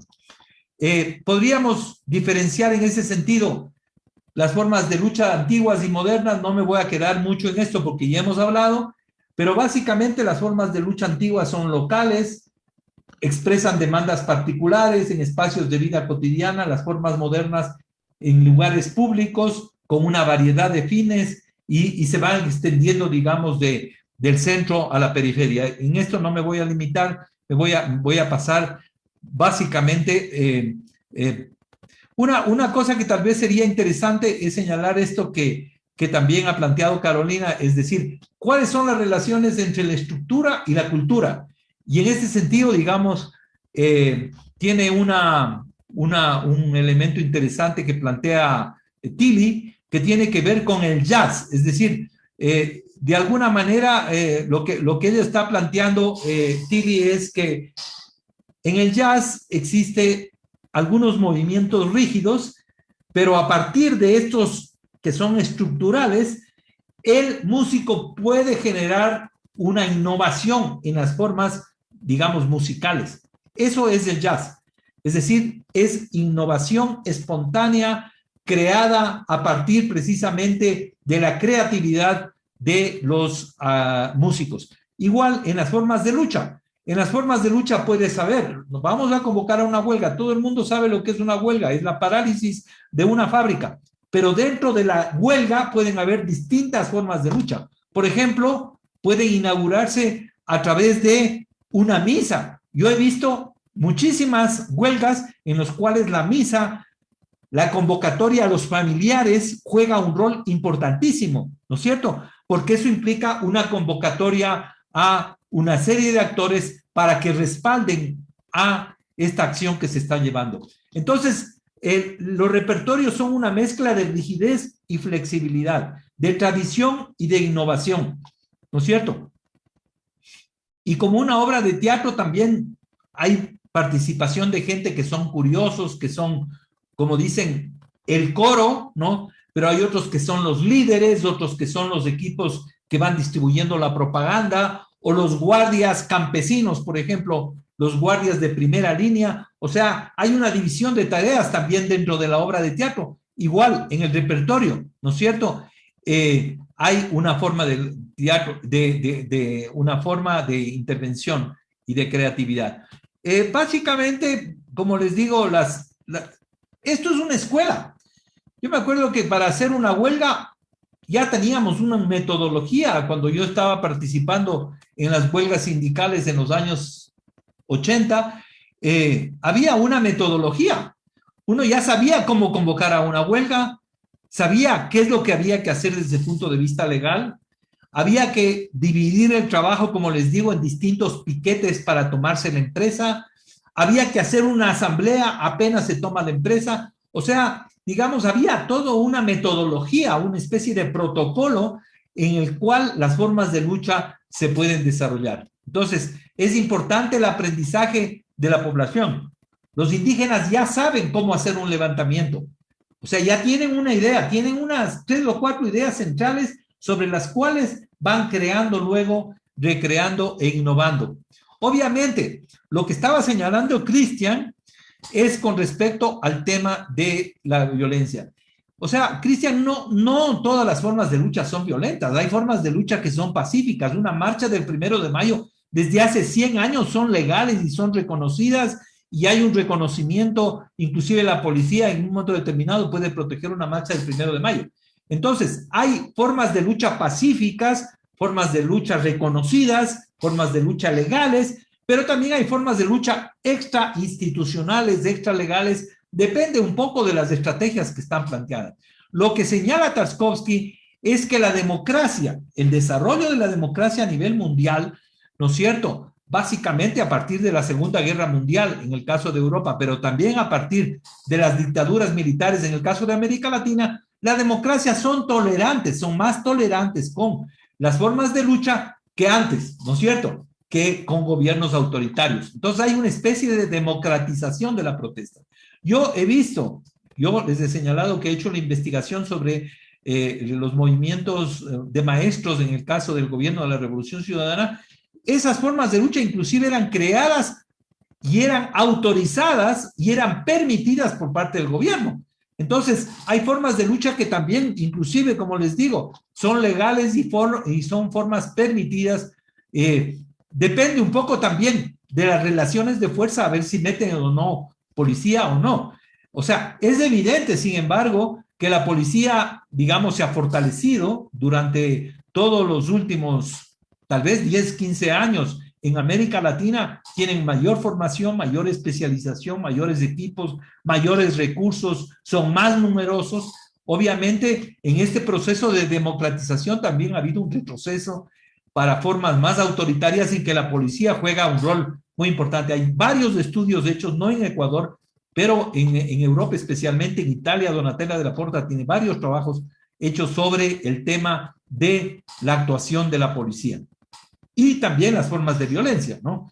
Porque sí, hay manifestaciones pacíficas, también hay manifestaciones violentas. Muchas veces hay manifestaciones que son multitudinarias, pero hay un sector, ¿no es cierto?, que busca la confrontación, que busca el enfrentamiento, ¿no? Yo quisiera simplemente decir que una de las formas, para poner simplemente un ejemplo, de un repertorio es la marcha indígena por el agua que se realizó en el año 2012 y que yo investigué desde Loja hasta Quito. 400 kilómetros de recorrido, ¿no es cierto? Es interesante que en estos 15 días hubo varios puntos en los cuales habían concentraciones. O sea, la manifestación no es una sola. Hay varias acciones articuladas. Es como un árbol donde hay celebraciones, hay encuentros, hay asambleas, hay concentraciones, y todo eso forma parte de este repertorio complejo que se llama la manifestación, ¿no es cierto? Y también hay contramarchas, ¿no? Lo interesante, tal vez lo más característico de la Marcha por el Agua del 2012, es que es una marcha que recoge la tradición indígena. Y recoge la tradición indígena porque muchos de los elementos simbólicos tienen que ver con el asunto de la relación con la naturaleza. Es una marcha por el agua y por lo tanto en cada río y en cada vertiente hacían una celebración religiosa con un yachag, con un sacerdote, con un pastor, en donde había un momento espiritual en que la gente se articulaba alrededor de una celebración religiosa. Esto, por ejemplo, es muy interesante, porque estamos hablando del periodo en el cual el gobierno de la Revolución Ciudadana era el más fuerte. Y entonces, frente a un gobierno que es bastante poderoso, ¿qué es lo que hacen los indígenas? Declaran que son pacíficos, declaran que están haciendo una ceremonia religiosa, declaran que están haciendo un homenaje a la naturaleza. ¿Se dan cuenta? Ustedes ven la estrategia hábil que tienen los indígenas frente a un gobierno que tiene todo el poder, cómo enfrentan a través de decir, nosotros somos un grupo de ciudadanos o una manifestación ciudadana, una manifestación indígena, pero una manifestación pacífica. que utiliza formas pacíficas, formas religiosas. ¿Cómo el gobierno se va a enfrentar, digamos, a un sacerdote o a una celebración? Es más difícil, no sé. Fíjense ustedes que les puedo decir lo siguiente. En el gobierno de la Revolución Ciudadana se formó un comité donde estaba constituido por los alcaldes, estaba constituido por los del Ministerio de Gobierno, bueno, ellos tenían que establecer cuál era la estrategia de respuesta a la marcha. Y hubo dos posiciones dentro de este comité. Una posición que era represión y la otra posición que decía tolerancia. Y ganó la posición de la tolerancia, pero la posición de la tolerancia no significaba que la policía esté cruzada de brazos. La policía actuó en los 400 kilómetros. Por ejemplo, no les dejó entrar a algunas ciudades. Por ejemplo, les evitaba que se formen, que suban a carros o suban a buses. O sea, habían, digamos así, acciones y mecanismos y tácticas para desalentar la participación de los manifestantes en la marcha, ¿sí? Pero sí hubo, de todas maneras, tolerancia. Pudieron llegar a Quito, ¿no es cierto? No hubo muertos en este caso, como hubo la marcha, digamos, de octubre. Entonces, lo que quiero decirles es que hay estrategias de parte de los actores y estrategias también de parte del Estado, ¿no? En este caso, diría yo, hay distintos aspectos que medir en un repertorio. La una es lo que ya habíamos hablado. ¿Quiénes son los que participan? Es importante el número de gentes que participan. Si ustedes están 200 personas es una cosa, pero si hay 70,000 personas es otra. Entonces, sí es importante el número, pero no solamente el número de los manifestantes, sino el número de los aliados. ¿Quiénes son los que están apoyando la marcha? ¿Qué actitud tienen los medios de comunicación? ¿Qué dicen las élites de las empresas? ¿Qué dice la policía y el Estado? O sea, todos esos actores son los que participan, no solamente los manifestantes, sino todo este concierto de aliados, medios de comunicación, adversarios, policía, Estado. Entonces, el quién es un primer aspecto que es importante tomar en cuenta, ¿no es cierto?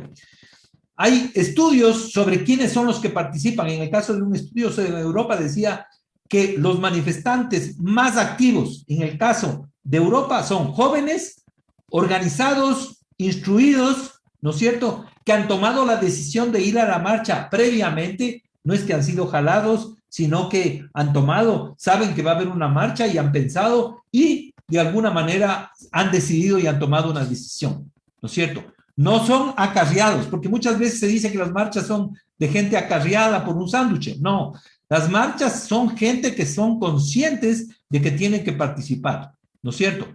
Entonces, hay perfiles diferentes. Por ejemplo, yo les decía, en el caso de octubre, uno de los perfiles fundamentales de las marchas del paro de octubre en Ecuador fueron que eran jóvenes. Igual está pasando en Colombia, Entonces hay que ver la importancia del número. Hay que ver qué tipo de actores son los que participan, ¿no es cierto? En este caso, fíjense ustedes en esta foto, ¿quiénes son los que están participando? Son jóvenes, ¿no? Son sectores populares, son sectores estudiantiles, muchos de ellos que están participando en la marcha, los perfiles. El otro aspecto que decía Cristian, que es importante tomar en cuenta, es el dónde. Yo les he mostrado ya, ¿no es cierto?, el dónde. Este es el dónde. Fíjense ustedes, 15 días de marcha, 400 kilómetros. Esto es el dónde. Participan en varias ciudades, ¿no es cierto? El dónde es importante, los espacios públicos dentro de las ciudades, el acceso de los sectores rurales al campo, ¿no es cierto? La importancia del espacio. Por ejemplo, en un momento determinado, creo que aquí tengo aquí está. Unos geógrafos hicieron estos mapas, ¿no es cierto?, del paro nacional del 2019, en la cual se demuestra que inclusive la policía tenía registros de que hubieron más de 300 diarios, de 300 conflictos y confrontaciones diarias, ¿no es cierto? Y en cada uno de esos se daba, digamos, de diferente manera. En el caso de Quito, ¿no es cierto?, momentos de confrontación, o en el caso nacional, ¿no es cierto?, que está hablando aquí del mapa del paro nacional del día 9 de octubre, ¿no es cierto? y también el mapa de las detenciones. También hay toda una estadística y una geografía respecto a quiénes son el número de apresados y el número y en dónde son esas prisiones. El otro elemento, aparte de lo que hemos dicho de quiénes participan, es el por qué. Y aquí tiene que ver, por ejemplo, el caso del 883, el caso de la subida del precio de los combustibles y probablemente de los pasajes como un elemento central que fue el que motivó, ¿no es cierto?, la forma de lucha, el repertorio llamado paro de octubre del 2019. En el caso de Chile es diferente, es el caso de la subida de los 40 centavos, me parece, en el precio de los pasajes del metro. En el caso de Colombia es otro, que es la ley que tiene que ver con el asunto tributario. Pero estas son las motivaciones iniciales y después se van agregando otras demandas, como por ejemplo el tema de la represión. En el caso de Colombia, el objetivo de bajarle al ESMAD, o sea, que la policía deje de intervenir y esté bajo una autoridad civil y no bajo una autoridad militar. Entonces, ¿el por qué? Muchas veces las demandas se van sumando, ya no es una, a veces son pliegos de peticiones. Por ejemplo, en la marcha que yo les mencioné del 2012 había 19 puntos, ¿no es cierto? El por qué es muy importante. La identidad que ya había mencionado Carolina, que tiene que ver con el tema de la afirmación de los elementos de identidad, los símbolos, los rituales que yo he mencionado, ¿no es cierto? Este elemento simbólico que permite un sentido de pertenencia, de identidad, es muy importante, ¿no? También un poco las consignas. Nadie se cansa, ¿no es cierto? Como consignas que son importantes, los elementos emocionales, ¿no es cierto?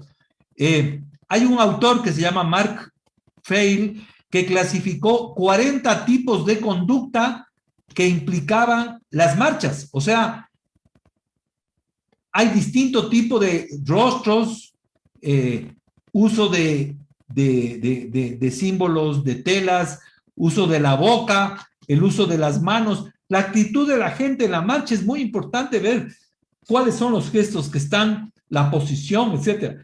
Imagínense ustedes, él clasificó 40 tipos de conducta corporal en una marcha. Es decir, la marcha es realmente una obra de teatro muy rica en términos de lo que explica la expresión corporal, ¿no? El tema de la identidad, como hemos visto. El tema de los medios de comunicación es clave también.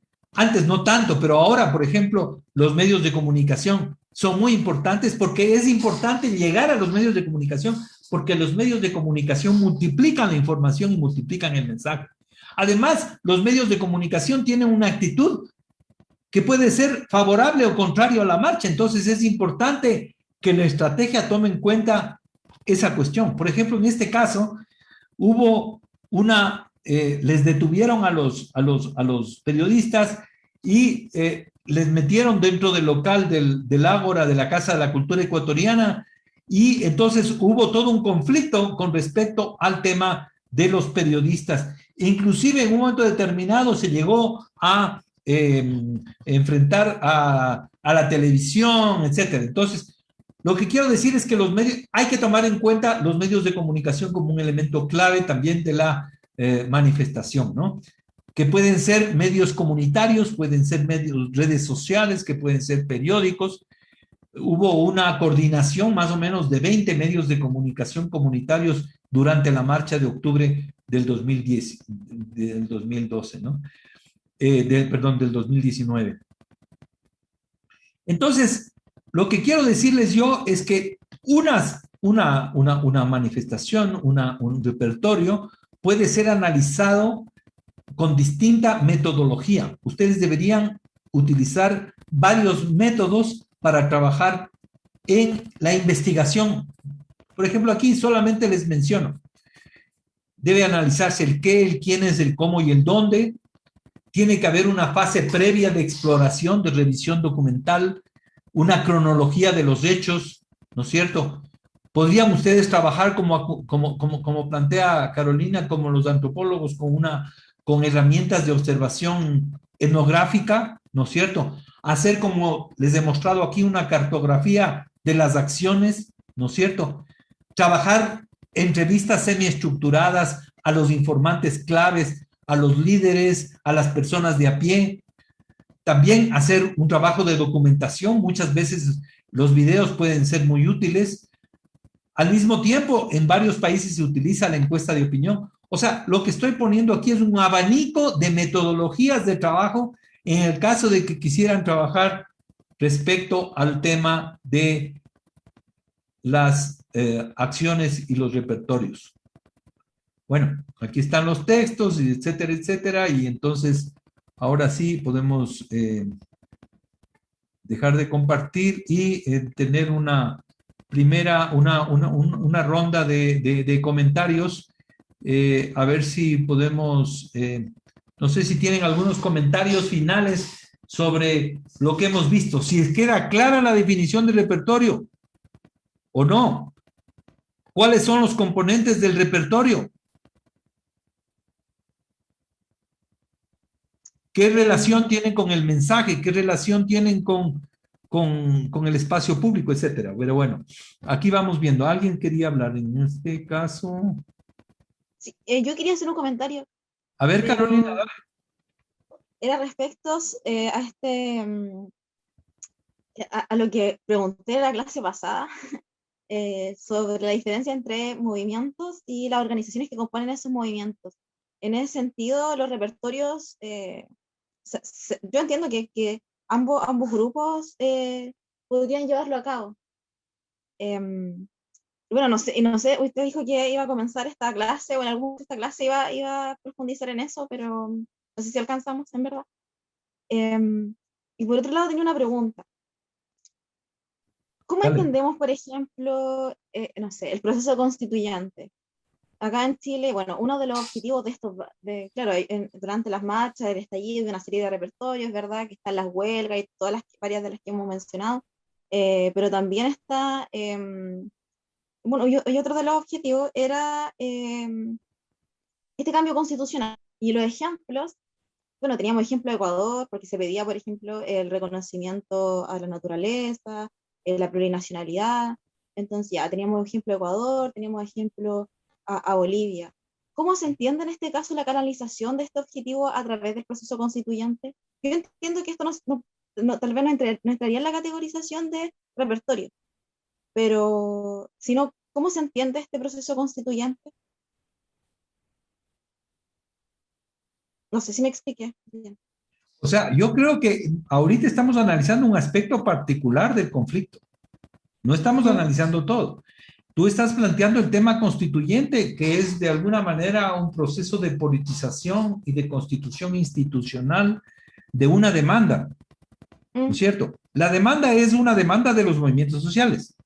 Y esa demanda en un momento determinado tiene una respuesta. Y la respuesta es referéndum, ¿no es cierto? Y el referéndum implica la estructuración de una institución que se llama Asamblea Constituyente. Es decir, estás llevando al movimiento a un nivel de institucionalización, ¿sí? Claro. Entonces, de eso no estamos hablando ahora. No estamos hablando del resultado como tal, estamos hablando de la forma de lucha. ¿No es cierto? Estamos hablando del repertorio, no sé si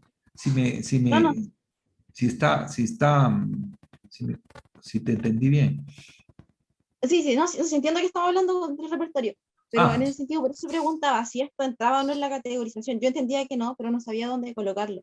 Entendiendo también que Chile tomaba de ejemplos la constitución o el lograr una constitución y tomar el ejemplo de otros países, en este caso era Bolivia y Ecuador. Claro, pero ahora me queda claro que no. Pero sí entiendo la... O sea, yo creo que las manifestaciones en Chile tuvieron múltiples formas de repertorio, ¿no? Sí, sí. Tú puedes identificar, no sé, ha sido riquísimo en términos de repertorios, ¿no? Ok. Claro. Sí, o sea, quedaría un poco pendiente esta diferenciación entre, en algún momento determinado tenemos que detenernos, tal vez no tenemos tiempo mucho. ¿Qué significa? Tú decías organización, la diferencia entre organización y movimiento social. Esa era las un poco la organizaciones inquietud. constituyen el movimiento social. Por ejemplo, Los movimientos sociales tienen organización, pero no todas las organizaciones son movimientos sociales. Ajá, sí, sí sé. Pero por eso yo quería saber bien la diferencia. Porque Claro. finalmente tendría muchas cosas en común, porque podemos tener el movimiento por el agua, por ejemplo, pero tenemos diversas organizaciones que componen este movimiento por el agua. Exacto, exacto. Y por ejemplo, Diego ahora ha mencionado las redes. Las redes es una forma de organización, pero no es un movimiento social. Necesariamente. El movimiento social requiere otras cosas. El movimiento social necesita un conflicto. El conflicto es fundamental. O sea, ahí hay un problema de lucha, ¿no es cierto? El conflicto es un elemento que caracteriza al movimiento social. ¿Qué significa? Que hay intereses contrapuestos. El movimiento defiende unos intereses y hay por ahí unas oligarquías que defienden otros intereses y por acá otras autoridades que defienden otros intereses. Por lo tanto, estamos hablando de contraposición de intereses. En términos de la demanda, hay contraposición. En términos de las formas de lucha, hay contraposición. ¿No es cierto? Porque estamos hablando de un conflicto en un espacio público. Estamos hablando de manifestaciones contra la policía. ¿Ya? Entonces, el elemento conflicto es una cuestión clave de los movimientos sociales. Pero hay organizaciones que hacen un conflicto y se van a la casa. Y eso no es movimiento social tampoco. ¿No es cierto? Acciones puntuales. Salen, hacen una manifestación. Por ejemplo, yo me acuerdo la lucha de los estudiantes por el asunto del aumento de pasajes en el Ecuador duró 15 días y después se fueron a la casa. Es decir, ahí terminó el movimiento social, no se constituyó necesariamente de allí un movimiento social. Probablemente el movimiento estudiantil sí puede ser un resultado de eso. Pero bueno, estamos discutiendo algunas cosas y no sé si nos estamos confundiendo un poco más también. Pero lo que quiero es volver sobre el tema. ¿Está claro el concepto de repertorio? ¿Quién podría decirnos qué significa un repertorio? Para terminar un poco. Bueno, a ver, Fernando, dele. Tal vez una definición sucinta es que los repertorios son formas políticas de acción. El repertorio son unas formas de actuar para cambiar la realidad social con objetivo estratégico, que un movimiento social lo hace en función de un conflicto, pero cabe aquí resaltar el hecho de la cultura, porque yo creo que la cultura es el elemento unificador incluso en varias perspectivas. El mismo Tilly son 3 Tillys. El Tilly del año 70 más era desde el punto de vista económico, determinista. El de los años 90 le pone la interacción simbólica, el hecho cultural, y Tilly fue más bien, fue rebatido ante esta posición en los 90. Y el Tilly de los 2000, en cambio, ya es el Tilly de la globalización después de las Torres Gemelas. Entonces yo creo que el elemento unificador es la cultura, los códigos semióticos, el sistema de creencias, que está en las redes, que no son movimientos porque no tienen un objetivo estratégico político. Eso sería un no movimiento comparado con un movimiento social organizado que tiene una agenda, una estructura, que tiene alianzas, grupos de apoyo y que trata de cambiar el mundo de la cotidianidad. Entonces, los repertorios son una serie de acciones históricamente construidas y aprendidas, son adaptadas de otros sitios, incluso forman, como usted dice, forman estructuras modulares. Entonces, para mí el elemento unificador es lo simbólico, el hecho cultural, que está subsumido en las redes, subsumido también en los movimientos de organizaciones civiles, sociales. Entonces, ese es el elemento, yo creo, clave que deberíamos resaltar. Es un elemento cultural, pero en función de una forma de acción. Sí, sí, perfecto. ¿No es cierto? Sí. Es una forma de acción, ya no es solamente la organización, ¿no es cierto? ¿La organización qué es? La organización es una división de tareas, la organización es un espacio para la toma de decisiones. Cuando estamos hablando de repertorios, estamos hablando ya de la acción misma en los espacios públicos, ¿no es cierto? En los cuales los actores, sean pocos, sean muchos, se lanzan a la acción, ¿no es cierto? Es una forma de acción. Y es una forma de acción que, como Fernando mismo señala y rescata, tiene que ver con elementos de carácter cultural, que pueden ser, digamos así, herencias culturales, stock culturales, ideas, valores, pero que en el fondo se reproducen y se recrean en el espacio público, en este caso concreto, en manifestaciones, huelgas, mitines, barricadas, por ejemplo, Mayo 68, barricadas, ¿no es cierto? Acá, octubre no llegó a ser barricadas. No sé si en Chile se hicieron barricadas. Barricadas de una forma de acción mucho más fuerte, sí, ¿o quién estaba No, ahí? o sea, que sí se hicieron barricadas, así como súper común acá que se hagan barricadas. ¿Sí es común? Sí. ¿Y es una cosa generalizada? Por ejemplo, las manifestaciones de estudiantiles, de pescadores, de sindicatos, el 18, para las de octubre, o sea, sí, igual es como, yo diría que también es algo que uno está acostumbrado a ver, particularmente acá en Concepción, que es una ciudad universitaria donde durante casi toda mi vida han habido manifestaciones estudiantiles. Es común los cortes de calle y barricadas dentro de las manifestaciones. O sea, cuando hablas de barricada, ¿significa qué? ¿Una llanta quemada, madera, estructuras Sí, metálicas? Sí, sacan cosas de las mismas calles, cortan las calles, prenden fuego, cosas así. Sí, yo diría que igual es una forma, una estrategia para cortar la calle, ¿ya? Y no solamente en las ciudades grandes, o sea, en cualquier parte. Yo creo que aquí la mayoría hemos participado de las barricadas, entonces es algo muy común que se ha dado desde, no sé, yo desde las veces que he participado, no, siempre se hace barricada. De hecho, bueno, tal vez lo que pasó distinto ahora en estallido, que tiene relación con los medios de comunicación, que se incendiaron algunos, por ejemplo, o sea, se fueron a quemar, por ejemplo, TVN, que es el canal nacional. ¿Lo quemaron? O sea, estaban quemando algunas partes cerca, alrededor de la oficina. Entonces, interesante, no lo sabía. O sea, un enfrentamiento con los medios de comunicación. Ir, por ejemplo, no sé, a una oficina del diario Mercurio, que es un diario de derecha, y claro, por supuesto. Una forma, fue una forma igual que se repitió en hartas partes, y de hecho eso fue lo que forzó de cierta forma a que los medios de comunicación ya empezaran a cubrir lo que estaba pasando, porque si no les iba a quemar el canal. Entonces, no, aquí los medios de comunicación no cubrieron absolutamente nada.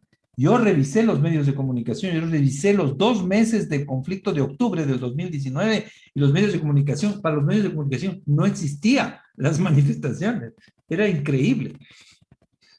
Pero yo lo que quiero decirte es que habría que habría que precisar un poco la característica de la barricada, ¿no? Cuando yo trabajaba en los paros nacionales, lo que hacíamos es que los sindicatos a la noche reunían material en un espacio X, en una esquina, por ahí metido, reunían material, reunían llantas, madera, Miguelitos, que es un nombre salido de Chile, los Miguelitos, que son, no sé si ustedes todos conocen qué es un Miguelito. ¿Sí? ¿Saben quiénes son Miguelito?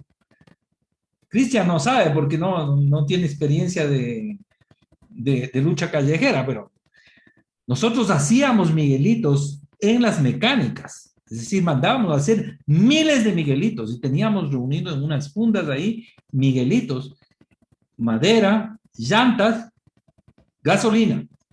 Y entonces los obreros salían de las fábricas el día de la huelga y paraban en distintas esquinas de la ciudad. O sea, teníamos calculado cada 200 metros un mitin relámpago.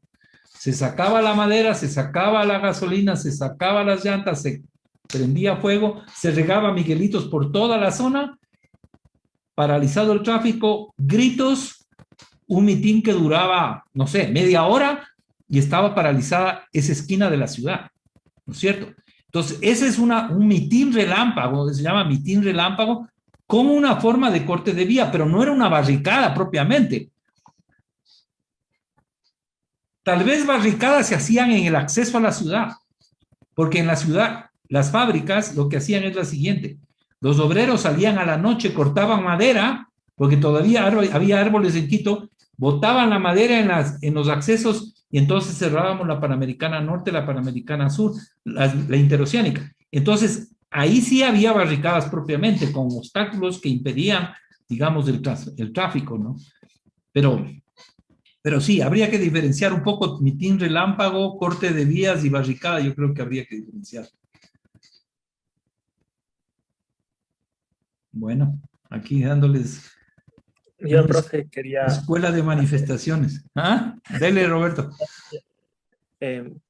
Creo que en octubre sí llegaron a haber barricadas porque yo vi ya cerca del Eugenio Espejo algunos muros de adoquines hechos Ajá. por todos. Pero esa, o sea, por eso también tenía Hubo, la duda ¿no? de, Sí hubo, sí hubo, sí qué hubo. puede ser una barricada. Claro, Porque correcto. ahí también en las marchas del Yasuní, barricada le decían a juntar basura ese rato y prenderle Ah, su sí, pistola. claro, claro, claro. Está mal Entonces, utilizada la palabra. y ahí me venía una de las dudas de que si es que existe algún repertorio que garantice mayor eficacia en el cumplimiento de las demandas de los manifestantes, porque en la Marcha del Agua usted mencionó que habían 19 un pliego de 19 puntos de demandas al gobierno. Después yo recuerdo que en las marchas del Yasuní también hubo la demanda de que no se explote el Yasuní, y ahí en cambio hubo como una disputa entre, digamos, preferencias de repertorio, porque estaban los Días Unidos que decían que hay que hacer manifestaciones artísticas y todo pacífico, y había otro grupo un poco más radical que, que quería tener conflicto. Y al final, en octubre, que fue donde más conflicto hubo, al final sí se llegó a tener el cumplimiento de la demanda principal, que era la derogatoria del decreto. Entonces, más que, o sea, yo creo que la violencia como tal no debe ser un factor determinante en la eficacia del repertorio para poder cumplir, No, no, no lo para es. que Por se eso cumplan te digo. para que se O cumplan sea, pueden los... haber manifestaciones, por ejemplo, en silencio, que Claro, son más eficientes que botar bombas. pero son verdaderamente eficientes, porque yo me acuerdo Sí, en la época del depende, Yasuní, depende. Yo creo que depende un poco, o sea, es que eso tiene que de la verse con el cultura. contexto y la coyuntura. O sea, depende de la correlación de fuerzas. O sea, una cosa es enfrentarse a un ejército como el que ustedes se enfrentaron en octubre, y otra cosa es lo que nosotros hacíamos en las huelgas nacionales en el año 80. O sea, estamos hablando de relaciones de fuerza diferentes. O sea, la policía está ultra apertrechada ahora. Antes la policía era de reírse. Entonces depende de la correlación de fuerzas, depende de las estrategias que tengas. Depende. A veces es necesario sumar más y eso significa bajar los niveles de radicalidad. O sea, eso Yo, depende un poco del... yo siempre, No, yo no creo que tal repertorio es más eficaz que otro. Depende de las relaciones de fuerza, depende de qué objetivos políticos tengas en la lucha social, ¿no? y ahí tenía como otra duda en lo que mencionaba en lo último de Nebeu, de que se puede revisar el dónde y quiénes participan en estas manifestaciones. Eh, una de las cosas que me llamó la atención que no se le haya reclamado al gobierno de Moreno fue precisamente dónde se desarrolló lo más fuerte de la marcha, y creo que eso, si es que se hubiera tenido un criterio más objetivo de análisis, hubiera implicado como una denuncia por parte, digamos,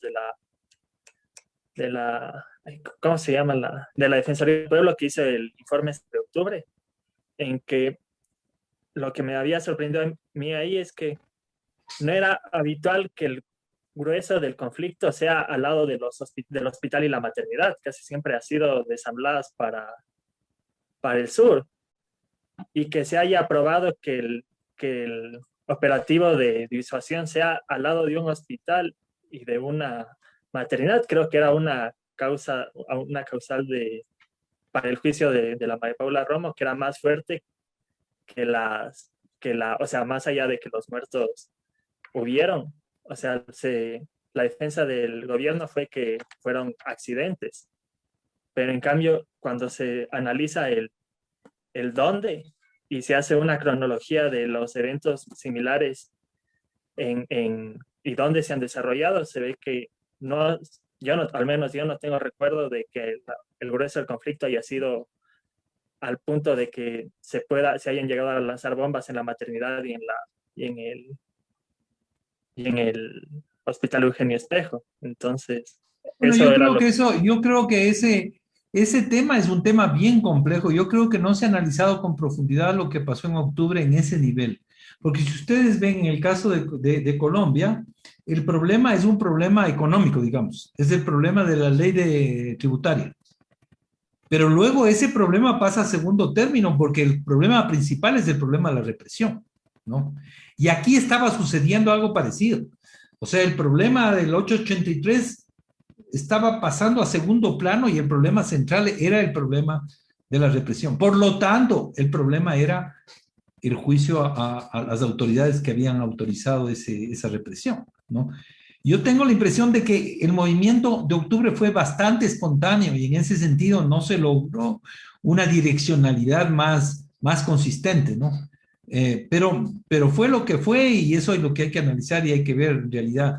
El tener 11 muertos en el Ecuador era realmente un signo muy duro para los dirigentes del paro.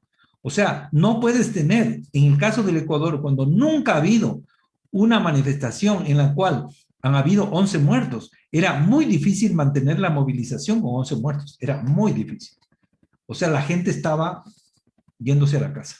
Y cuando hubo la medida económica que se bajó, entonces ya los demás problemas pasaron se dejaron a un lado. Pero el problema de la represión fue un problema central y que habría que haberle dado importancia. Pero bueno, estamos terminando con esta sesión. Nos veremos el día miércoles. Por favor, no se olviden de mandarme una hoja con la propuesta de monografía y seguiremos analizando los demás temas que tienen que ver con los conceptos que estamos ubicando. Así que yo les mando ahora las lecturas y el video que tienen que ver para el día miércoles. Nos veríamos a las 5 de la tarde. Que les vaya muy bien. Chao. Gracias. Que les vaya bien. Hasta luego a todos. Gracias. Adiós. Chao. Chao, profe.